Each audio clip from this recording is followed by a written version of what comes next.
नमस्कार, आप देख रहे हैं न्यूज कैपिटल एक्सप्रेस में हूं आपके साथ गुंजन। भारत रत्न डॉक्टर बाबा साहेब अम्बेडकर जी ने तो कांग्रेस का कदम कदम पर विरोध किया। बाबा साहब चुनाव न जीत जाएं, चुनाव जीतने से रोकने के लिए कांग्रेस ने कई बार रोड़े अटकाए। पंडित नेहरू और इंदिरा जी को उनके जीवित रहते ही भारत रत्न मिल गया था। बाबा साहब को भारत रत्न तब मिला जब भाजपा के समर्थन से सरकार बनी। कांग्रेस ने बाबा साहब के तेल चित्र को संसद में लगने नहीं दिया था। बाबा साहब ने ही पंजाब की एक रैली में कहा था, पंडित नेहरू ने दलितों पिछड़ों के लिए कभी कुछ नहीं किया। शुरू से कांग्रेस की मानसिकता ही ऐसी रही, चाहे रंगनाथ मिश्र कमेटी हो, चाहे सच्चर कमेटी हो, हर बार दलित पिछड़े और आदिवासियों का हक छीनने की साजिश रखी गई। कांग्रेस का पूरा कालखंड ऐसे ही पापों से भरा हुआ है और वो पूरा का पूरा सच अब राहुल गांधी ने स्वयं स्वीकार किया। आज भी कांग्रेस और इंडी गठबंधन के सारे घटक दल इसी तुष्टीकरण की राजनीति पर चलकर दलितों का, आदिवासियों का और पिछड़ों का हक मारने का काम कर रहे हैं।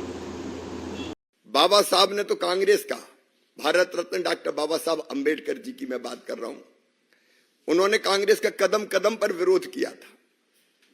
बाबा साहब चुनाव न जीत जाए, चुनाव जीतने से रोकने के लिए कांग्रेस ने कई बार रोड़े अटकाए।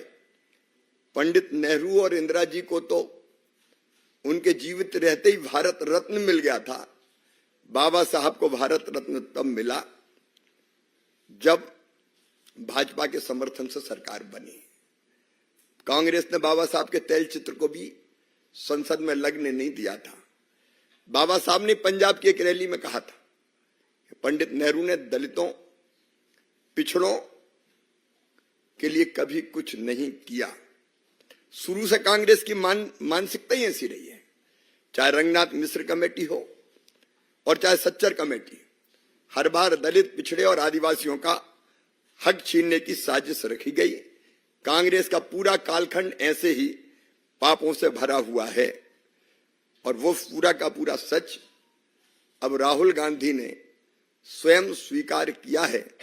और आज भी कांग्रेस और इंडी गठबंधन के सारे घटक दल इसी तुष्टीकरण की राजनीति पर चलकर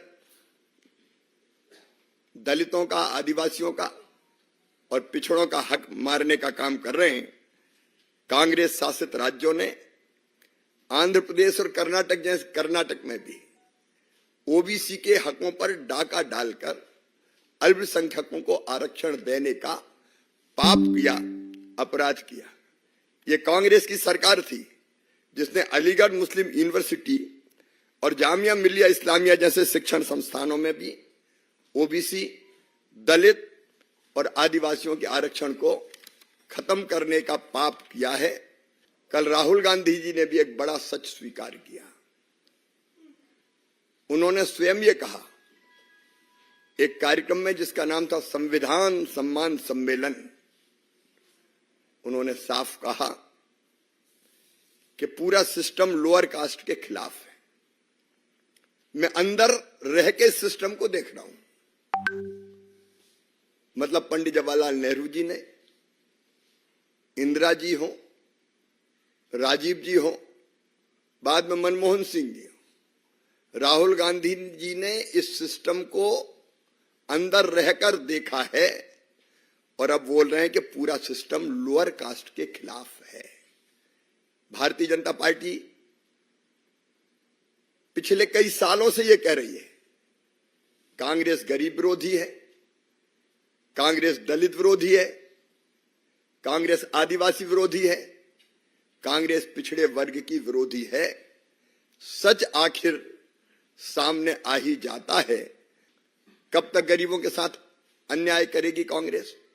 और पिछड़े वर्गों के खिलाफ जो कुछ कांग्रेस ने किया है वो किसी से छुपा नहीं है। 40 साल तक ओबीसी कमीशन को कांग्रेस ने संवैधानिक मान्यता नहीं दी। ये काम अगर किया तो भारत के यशस्वी प्रधानमंत्री श्रीमान नरेंद्र मोदी जी ने किया।